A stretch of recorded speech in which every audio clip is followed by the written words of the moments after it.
Bonjour, bienvenue à l'émission C'est classique. Mon nom est Chantal Lavoie. Une autre belle rencontre nous attend aujourd'hui avec la deuxième violon solo associée de l'Orchestre symphonique de Montréal, Marianne Dugal, qui est devenue très jeune membre de l'OSM et qui a connu l'ère de Charles Dutoit, celle de Kent Nagano et maintenant de Raphaël Paillaré. Nous allons discuter des activités estivales de l'orchestre, de la tournée européenne qui s'en vient au mois d'août et de plein d'autres choses, notamment de ce qu'est la vie d'orchestre. Mais d'abord, un peu de musique avec un extrait de ce Divertimento numéro 1 de Mozart en compagnie des musiciens de l'OSM.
J'accueille Marianne Dugal. C'est la deuxième fois que j'ai le plaisir, Marianne, de t'accueillir en studio. On s'était parlé l'an dernier pour parler des activités estivales de l'OSM. Bonjour. Bonjour, c'est mon début de saison qui commence toujours avec toi, Chantal. Oui, alors c'est vraiment, oui, parce qu'il y a beaucoup d'activités, oui. Beaucoup d'effervescence et puis c'est déjà lancé quand même depuis un petit moment. Au moment où on enregistre avec toi, eh bien, vous avez déjà quand même été très actif. Et puis, ben, écoute, évidemment, ça fait longtemps que tu es membre de l'OSM. Mais là, j'ai fêté il y a quelques semaines le 29e anniversaire de mon premier concert avec l'OSM. Évidemment, à l'époque, j'étais surnuméraire, donc je n'étais pas encore membre, mais le téléphone avait sonné très tôt le matin pour me demander d'être là pour la répétition de 10 heures. Et puis ça, c'était le 1er juillet 1997. Oh, wow! Donc, oui, c'est ça. Fait que je m'en vais tranquillement, mais sûrement vers mes 30 ans. Oui, alors c'est vraiment très émouvant. Effectivement, tu es devenu, tu as été nommé deuxième violon solo associé en 2008. Tu occupes toujours ce poste. Mm-hmm. Alors, on te le souhaite pour longtemps. Et puis, est-ce que tu avais conscience à l'époque de cette belle et grande aventure que ce serait? Bien, moi, j'ai grandi avec... l'OSM était la lumière dans ma vie. C'était le phare. Ado, j'avais des affiches de Dutoit, DK, Dutoit, OSM dans ma chambre d'ado. Donc, j'avais quand même déjà une idée fixe sur ce que je voulais faire. Mais après, est-ce que la vie était bonne? Parce que ça a pu arriver quand même assez tôt dans mon parcours. J'avais 20 ans quand j'ai commencé.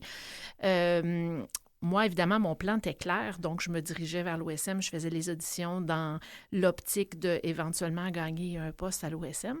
Donc, évidemment, oui, je m'attendais à vivre cette aventure-là, mais est-ce que je savais que ça allait être ce que ça a été, puis que ça allait être aussi longtemps?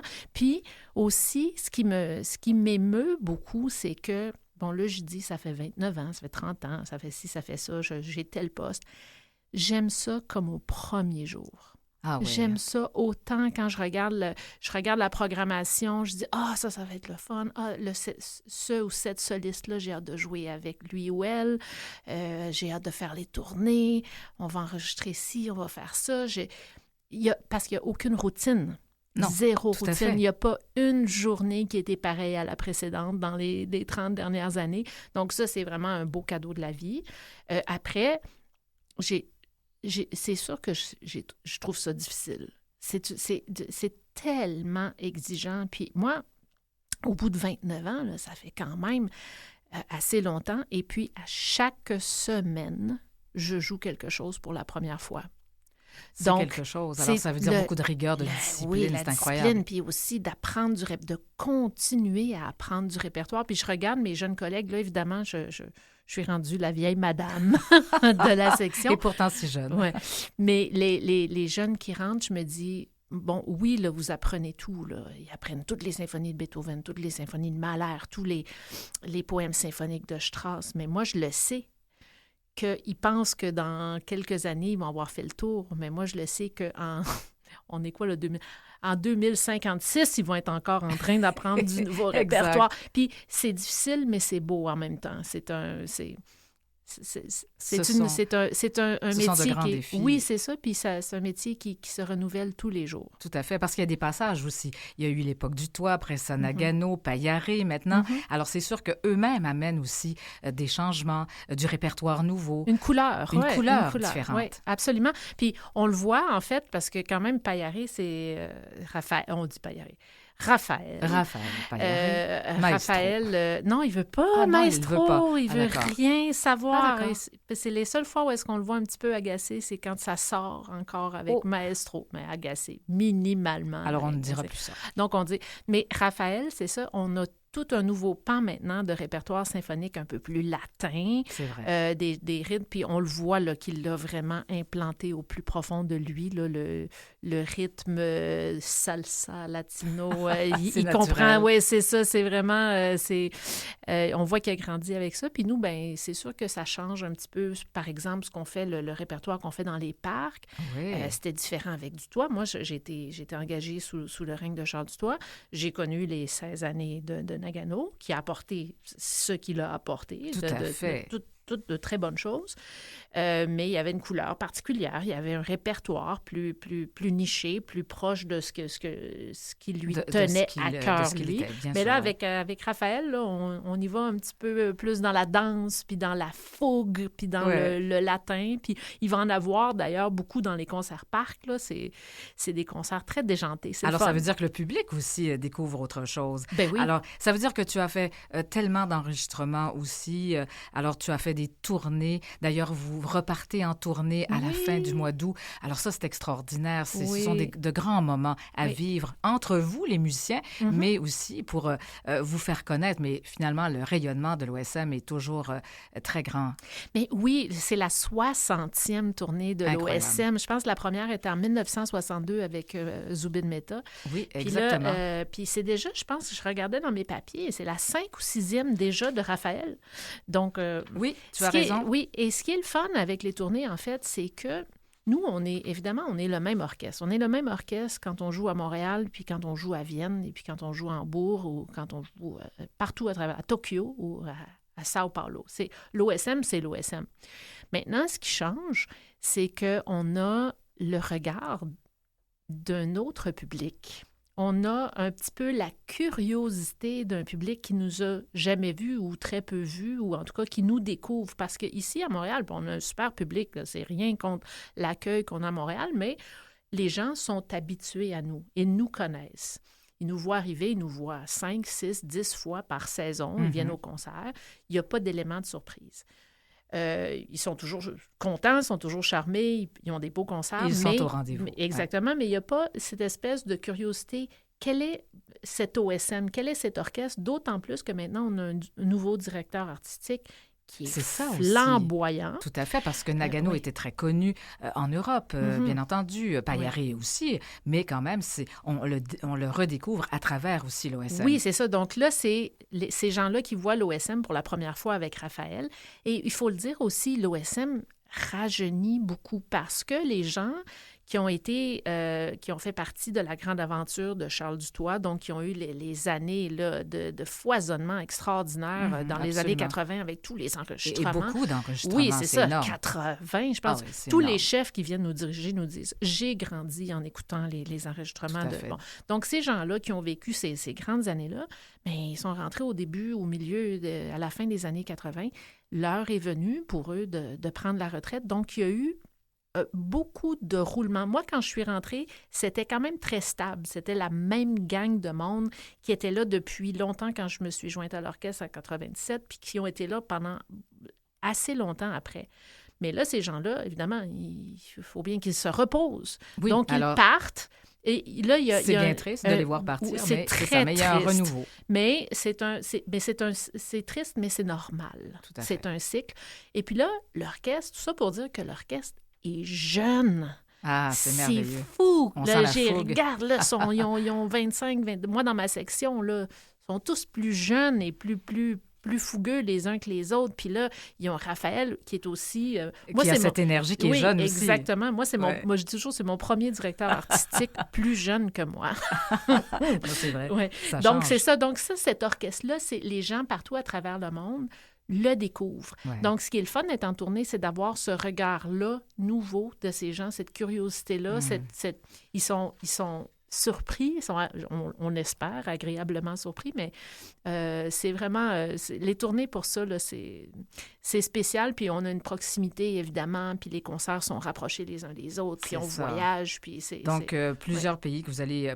En fait, plusieurs endroits que vous allez visiter, plusieurs villes. Alors, on y reviendra si on a le temps, mais parce que je ne veux pas, évidemment, trop prendre de temps pour parler notamment de votre travail à l'amphithéâtre de Lanaudière, au Festival de Lanaudière. Il y a encore des concerts, de beaux concerts à venir prochainement, 31 juillet notamment.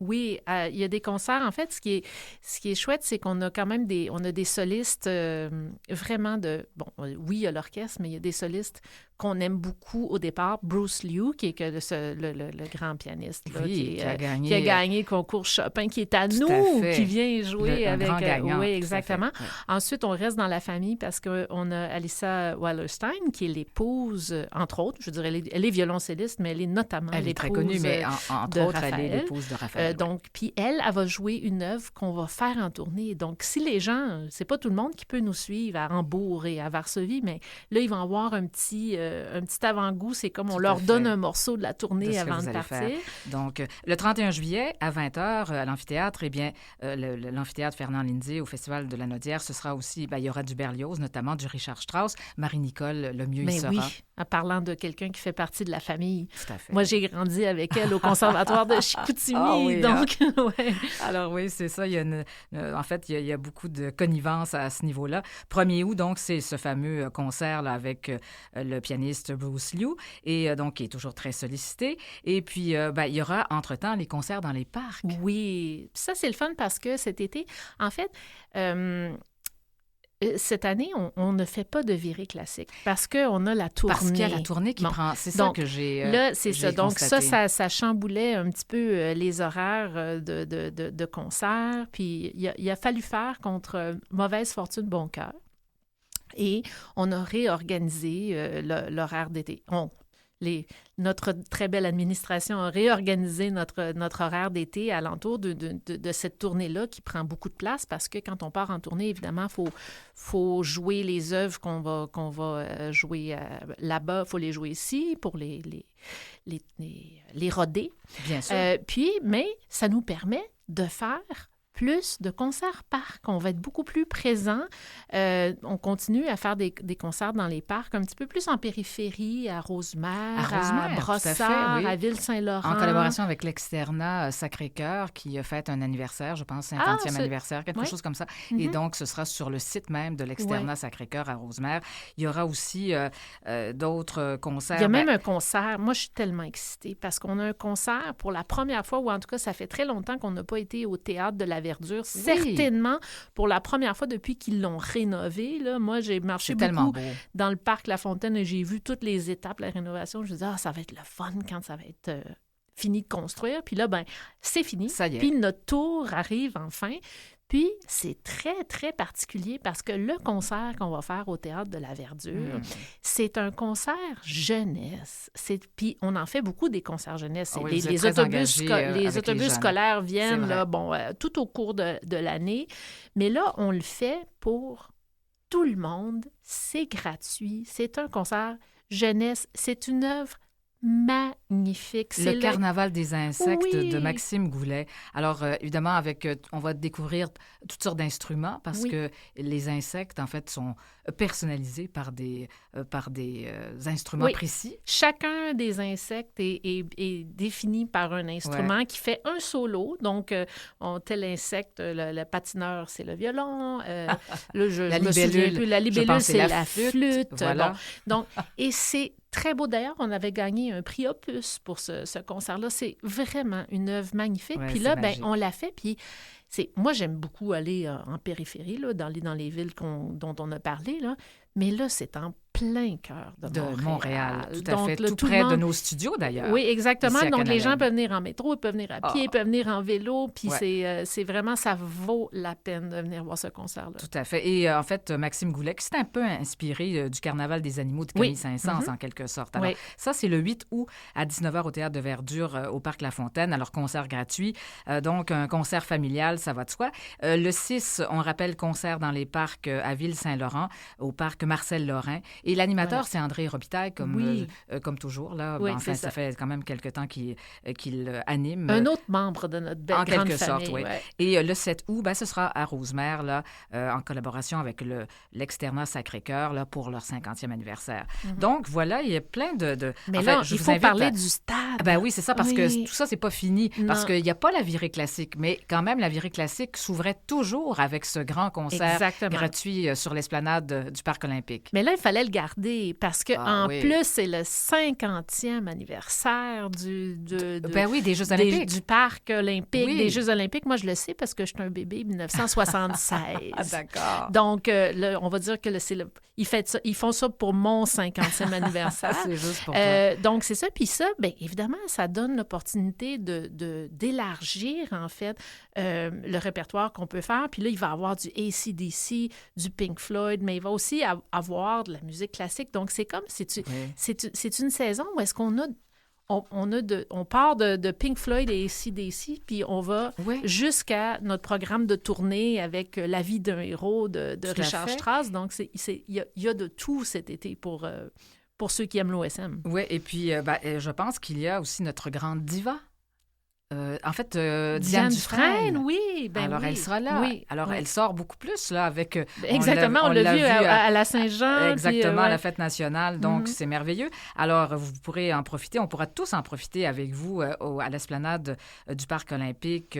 Et ça, précisément, la date, on va le... C'est le 12. C'est le 12 août. Exactement. Ouais, c'est ça. Donc, ça, c'est à ne pas manquer. Marianne, j'aimerais aussi parler de l'engagement de l'OSM parce qu'il y a toujours un engagement social. Il y a eu au printemps les journées communautaires auxquelles tu as participé. Oui. Alors ça, c'était la première édition de cet événement. Bien, c'était fabuleux parce que, évidemment, il nous arrive avec des idées comme ça, on reçoit un courriel. Là. Il va y avoir une semaine communautaire. Qui veut participer? Évidemment, rendu au mois d'avril-mai, on est fatigué. Les saisons sont longues. C'est la fin de la saison. Il y a beaucoup de musique à apprendre. Ouais. Et la réponse, elle a été époustouflante et de l'administration et des musiciens. Tout le monde a levé la main. Dire une semaine communautaire, j'embarque. Donc, il y avait toutes sortes de choses. Il y avait évidemment aller jouer dans les écoles, servir des petits déjeuners, aller faire du jardinage communautaire, préparer la terre pour les jardins communautaires. Tout à fait. Moi, je faisais partie de l'équipe qui est allée à la Saint-Vincent-de-Paul pour faire le tri des dons de vêtements. Puis, je vais dévoiler un secret. Moi, il m'avait donné la job des sous-vêtements masculins. Oh! Alors, quand même... C'est moi qui ai plié les bobettes. Du violon au sous-vêtement masculin, pourquoi pas? Il n'y a rien que j'aurais pas fait. Ben, tiens. Mais en fait, c'était le fun parce que il y a une fausse idée que les musiciens de l'OSM sont guindés, Ils sont pas accessibles. Exactement, ils nous voient sur scène avec des queues de pie.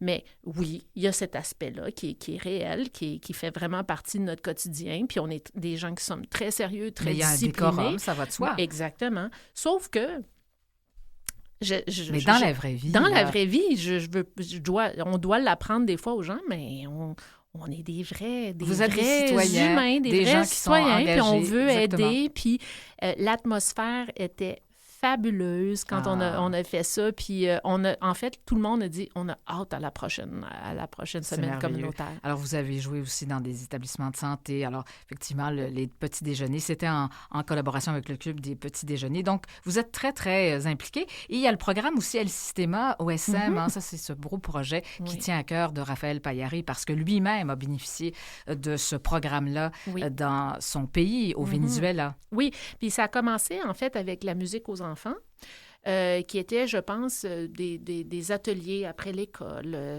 ou une maternelle. En tout cas, ça a commencé c'était embryonnaire, mais à chaque saison, ça continue d'augmenter. Là, maintenant, les jeunes, ils se rencontrent 4 fois par semaine pendant 3 heures après les cours. Ils font de l'orchestre, des petits.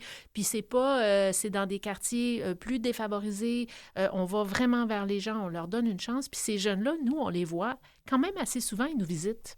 Ils viennent aux répétitions, on les voit arriver. Ils sont cute, là. Ils sont tellement mignons. Ils écoutent comme des champions, puis ils applaudissent au bon moment, puis on va les rencontrer. Il y a toujours des musiciens qui se portent volontaires pour faire des petits ateliers pour eux avant.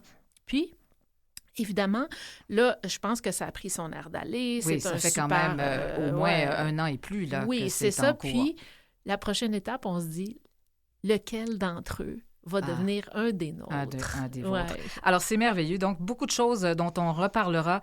Bien sûr, il y aura la nouvelle programmation, mais ça, on va y revenir, bien sûr, pour la prochaine saison.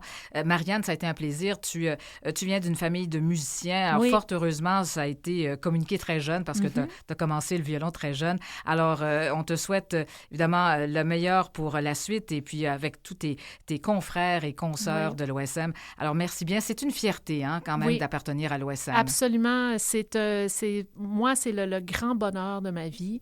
Puis c'est un bonheur qui est partagé avec mes collègues. Puis on veut le partager après avec le reste de la communauté parce que c'est tellement une belle institution. Ah, c'est vrai. Et puis en tout cas, puis la musique est toujours aussi belle. Oui, c'est toujours au cœur de notre vie. Et puis je pense que on veut le partager dans ce temps-là. Oui. Alors c'est merveilleux, tant de beauté. Oui. Merci Marianne. Merci. Et puis j'ai déjà hâte de te retrouver à un autre moment. Oui, absolument. Okay, bon à été une prochaine. À toi. Au revoir. Salut.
C'était les musiciens de l'OSM et un extrait de cette sérénade en ré mineur de Dvorak. Un mot en terminant, parmi les festivals de musique, il y a Orford Music dans la région des Cantons de l'Est qui propose une variété de concerts et d'événements tout au long de l'année, mais aussi durant la période estivale. Mais Orford Music, c'est aussi une académie avec des stages et des classes de maîtres. Depuis 1951, l'Académie Orford Music s'efforce d'offrir programmes de formation en musique classique par des artistes de renommée mondiale et des pédagogues réputés. Et chaque année également, on décerne le prix Orford Music et cette année encore, on mettra en scène de jeunes artistes d'exception. Alors chaque performance raconte une histoire, explore une thématique et révèle une couleur musicale singulière. Et lors de la finale devant jury, 2 personnes seront choisies pour se rendre à la prochaine étape. Puis le tout va se conclure avec un duel où le vote du public désignera le gagnant ou la gagnante. Ce sera le 29 juillet à 19h30 à la salle Gilles Lefebvre, chemin du parc Orford au cœur du parc national du Mont-Orford dans les Cantons de l'Est. Et rappelons qu'on célèbre cette année le 75e anniversaire d'Orford Music. Alors, compétition exaltante qui vous attend le 29 juillet. C'est tout pour aujourd'hui. Ici Chantal Lavoie. On va se retrouver la semaine prochaine. L'émission C'est classique tous les vendredis à 11h30 et 18h30, le samedi à 13h et le dimanche matin à 8h30 et aussi en rattrapage sur le site de Canal M. Au revoir et à bientôt.